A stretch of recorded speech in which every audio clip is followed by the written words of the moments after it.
Graça e paz, povo de Deus.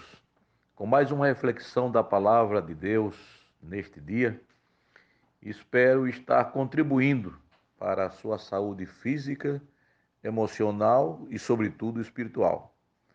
O tema que dei a essa reflexão é pertinente a todos nós e o tema é por demais sugestivo. Alegrar-se em Deus é o remédio contra a ansiedade. Alegrar-se em Deus é o remédio contra a ansiedade. E o texto que vamos estar lendo encontra-se em Filipenses capítulo 4 e o versículo 4. Carta de Paulo aos Filipenses, capítulo 4, versículo 4, que nos diz: Alegrai-vos sempre no Senhor. Outra vez digo, alegrai-vos. Amados, nós não podemos deixar de nos alimentar da palavra de Deus, porque a palavra de Deus é o único alimento capaz de nutrir a nossa alma. Como se não bastasse o nosso isolamento, as informações que nos chegam a cada minuto não trazem conteúdo para fazer sossegar a nossa mente, para tranquilizar o nosso coração. Quando Paulo escreveu esta epístola, ele estava em uma prisão, já sentenciado à morte. Não sabia quando seria o dia da execução, mas sabia que mais cedo ou mais tarde isso aconteceria. Mas uma coisa que nos chama a atenção em Paulo é que, mesmo consciente de tudo isso, não se deixou abater. Esta carta, por ele escrita, é, por todos os estudiosos, considerada a carta da alegria, porque podemos encontrar pelo menos 16 expressões que comprovam essa realidade. Enquanto preparava essa reflexão, eu fiquei analisando, com tão pouco tempo que estamos nesse confinamento, já é notório que a inquietação e a incerteza do amanhã já estão gerando em nós algum tipo de ansiedade. E qual é a razão disso? A razão disso é muito clara. O homem é um ser social, foi criado para viver em sociedade. E quando privado de sua liberdade, ele se ressente. Imagine eu, como pastor, convivendo há tantos anos, interagindo com pessoas no meu dia a dia, aconselhando, pregando, visitando, me locomovendo a todo instante, sem recomendações, sem proibições, etc. Agora, estou aqui, dentro de casa, aguardando chegar a hora de tudo isso passar, de tudo isso voltar à normalidade, mas sem prazo determinado. Então, isso deprime, adoece e até pode levar alguém a surtar. Daí a razão de focarmos no homem, como o apóstolo Paulo, que esteve preso em muitas ocasiões e por muito tempo, para aprendermos com ele o segredo de não nos afogarmos no poço da tristeza. No versículo 4 e o versículo 4, que foi lido ainda há pouco, essa é a sua recomendação. Alegrai-vos sempre no Senhor. Outra vez digo, alegrai-vos. O que é interessante neste versículo é a motivação da alegria de Paulo. Alegrai-vos em quem? No Senhor. A alegria de Paulo não era algo circunstancial, como, eu estou alegre porque não está faltando aqui na prisão absolutamente nada, os carcereiros aqui são super gente boa, têm me tratado com todo respeito, aqui eu sou amado. Nada disso, meus irmãos. A situação na prisão para ele, fosse domiciliar ou no cárcere, na masmorra, era precária. O Paulo estava sofrendo barbaridade. Tinha alguns que estavam pregando o evangelho motivados pelo seu testemunho de fidelidade ao Senhor. Outros estavam pregando o evangelho para aumentar o sofrimento do apóstolo. Porém, a sua alegria estava em Deus. Paulo era uma pessoa que tinha no coração uma profunda gratidão por Deus. Ele estava sempre lembrado do pecador que era e da obra extraordinária da salvação operada em sua vida pelo Espírito Santo, mediante a morte e a ressurreição de nosso Senhor Jesus Cristo. Pense, meu amado irmão, qual era a sua condição espiritual antes de você conhecer a Cristo? Como era a sua vida?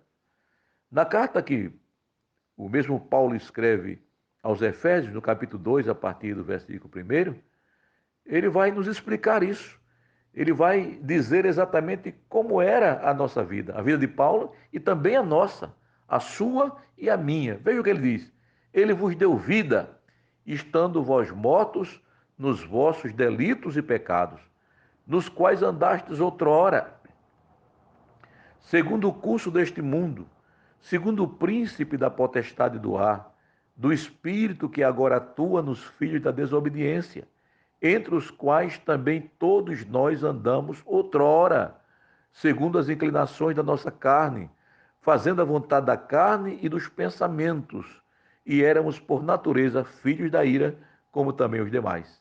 Mas Deus, sendo rico em misericórdia, por causa do grande amor com que nos amou, e estando nós mortos em nossos delitos, nos deu vida juntamente com Cristo, pela graça sois salvos. Esta era a condição espiritual de Paulo e era também a nossa. Por isso que, de forma específica, ele manda que nós nos alegremos no Senhor, porque na verdade foi exatamente o Senhor que nos deu o privilégio de podermos ser quem nós somos hoje. Pessoas salvas, pessoas libertas, pessoas com a certeza do céu, com a certeza da glória, com a certeza de que um dia nós vamos estar longe de tudo aquilo que nos atormenta, que nos amargura, que torna a nossa vida difícil. Bendito para sempre seja o maravilhoso nome do Senhor.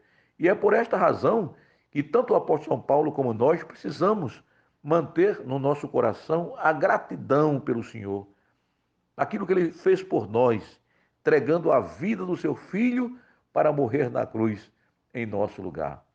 Então, a pergunta que se faz é: quando eu devo me alegrar no Senhor? A resposta está aqui. Alegrai-vos sempre no Senhor. Sempre é um advérbio de tempo, que não define o momento nem as circunstâncias. Na prisão onde Paulo se encontrava, humanamente falando, não havia razão para que se sentisse alegre. Houve um momento em que ele se sentiu completamente abandonado. E esse sentimento de abandono, de desprezo, é algo desesperador. Mas por que o seu coração se manteve alegre? Ele disse: porém, o Senhor não me abandonou. Aleluia! Nem sempre podemos nos alegrar com a família que temos, nem sempre podemos nos alegrar com os amigos que temos. Nem sempre, nem sempre, nem sempre. Todavia, sempre podemos nos alegrar no Senhor. Por isso ele disse: alegrai-vos sempre no Senhor. Porque não se trata de uma alegria circunstancial, como já disse. É uma alegria espiritual, sobrenatural, aleluia. Você pode até chorar pela ingratidão das pessoas, ou pelo mal que elas possam causar a você, sem contudo lhe privar dessa sua alegria no Senhor. Olhe pelo retrovisor do tempo e veja quantas coisas você já enfrentou na vida. Morte de familiares, desemprego, calúnia, quem sabe, escassez, desprezo, agressões, ameaças, etc. Mas você continua vivo. Não é o Covid-19 que vai arrancar de você e de mim a alegria de confiarmos e esperarmos em Deus. Paulo teve tudo para entrar em depressão, mas não entrou. E eu vou dizer por que Paulo não entrou em depressão. Paulo não entrou em depressão porque ele se exercitava na oração. Ele fez da oração um exercício. Ele não tinha uma pista de corrida para aliviar o estresse. Ele não tinha ao seu dispor uma academia para extravasar as suas calorias. Todas estas coisas são boas, mas ele não tinha nada disso à sua disposição. Então ele fez da oração o seu passatempo favorito.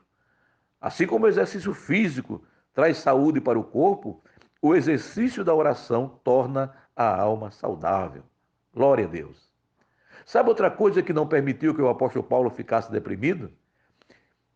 Mesmo sofrendo maus tratos, nas prisões em que viveu e sofreu, Paulo aprendeu a cantar na dor. Paulo aprendeu a cantar na dor, no sofrimento. Ele aprendeu exatamente a manter o canto da adoração e da exaltação a Deus, independentemente do lugar e das circunstâncias em que pudesse se encontrar. Você se lembra como foi que nasceu essa igreja em Filipos? O apóstolo Paulo, em sua segunda viagem missionária, conforme o livro de Atos dos Apóstolos, capítulo 16, ele chega a Filipos através de uma visão que lhe fora dada pelo Espírito Santo. E chegando ali, na trajetória que fazia para um lugar de oração, ele expulsou de uma jovem um espírito de adivinhação. E por causa disso foi denunciado por aqueles que se beneficiavam com a escravidão daquela mulher, e depois de serem surrados em praça pública, juntamente com o seu companheiro de missão, Silas, foram conduzidos para o cárcere. E vocês sabem que o estrago que os açoites fizeram nos corpos daqueles irmãos não permitiam que eles estivessem alegres. Mas não foi isso que aconteceu. O versículo 25 nos diz que por volta da meia-noite, Paulo e Silas oravam. Oravam e cantavam louvores a Deus. E os demais companheiros de prisão escutavam. De repente sobreveio tamanho terremoto que sacudiu os alicerces da prisão, abriram-se todas as portas e soltaram as cadeias de todos.